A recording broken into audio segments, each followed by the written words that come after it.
We are back now with those eerie drone images of a near silent Hollywood.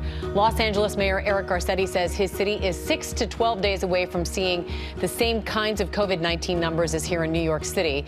And Mayor Eric Garcetti joins us now with more on the uptick in cases there. Mayor, thanks for being with us. And as your city now continues to fight the spread of this virus, what would you say is your biggest challenge right now?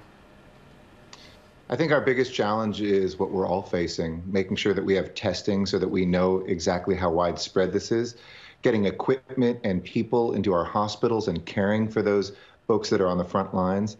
And also, of course, just making sure that we know indeed that people are all staying at home, but we're seeing good data coming forward, that people actually are listening. I know the exceptions get on the news, the people who crowded the beach this weekend or when folks all hike on the same path. But by and large, we've seen extreme adherence to this, which is a great sign. Those empty streets are a little bit haunting, but they're also very much warming and reaffirming to us that this is working. Yeah, unfortunately, that is what we need to see right now. Also unfortunate, a teenager from LA County is one of the latest victims to die from COVID-19. So this is an opportunity for you to send a message to young people in your city. Absolutely. This is a virus and ultimately then an affliction that will take anyone. It doesn't matter whether you're young, it doesn't matter whether you're a senior, whether you have pre-existing conditions or not. We know there's greater vulnerability for some people, but there's the potential for anyone to lose their life. So my plea to my city has been very strong. You can be a first responder, you can save a life, but your selfishness can also take a life of somebody that you love, a neighbor, a parent or grandparent. So please, please, please make sure that during this time you're adhering 100% to our stay-at-home, safer at-home order. And we think that word is getting out, especially with a lot of influencers and people who young people look up to, really getting that message out. Right, and that is important when they hear their peers who they look up to say stay at home, not only just for your own protection, but for others. And unfortunately, this death, I'm sure, is a wake-up call to many young people as well. Now, we heard from President Trump, who says he wants the economy back open by Easter, so as he says, the churches can be packed.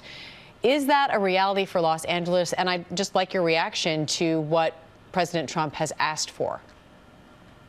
It won't be a reality here in Los Angeles. And as much as I'd love to share his hope and optimism, I don't want to crush people's spirits either. We're asking a lot of people. And for me, I keep listening to the public health professionals, the science and the data, and looking at what happened around the world. There is no scenario here in which we aren't in this scene, at least for a couple months in Los Angeles. And we really have to steel ourselves for that, ready ourselves for that. And I'm focused on helping those that are the least and lost, whether it's our homeless folks or folks that are out of work now, to get them food, to get them the cash payments that luckily the stimulus bill will now bring, but also to make sure that all of us are lending a hand. And I think people at the beginning of this thought it would be chaos and it would be unrest. Crime is down, generosity is up, adherence is almost universal. And so I really tell people these are the rays of light through these dark clouds, but don't expect to be back to normal in just a couple weeks. Yeah, this is truly the new normal, but thank you for those rays of hope. We can all use them. Mayor Eric Garcetti, thank you so much for joining us. Thank and you. Stay well. You've been an amazing voice. Thanks so much. Thanks. Hi, everyone. George Stephanopoulos here. Thanks for checking out the ABC News YouTube channel. If you'd like to get more videos, show highlights, and watch live event coverage, click on the right over here to subscribe to our channel. And don't forget to download the ABC News app for breaking news alerts. Thanks for watching.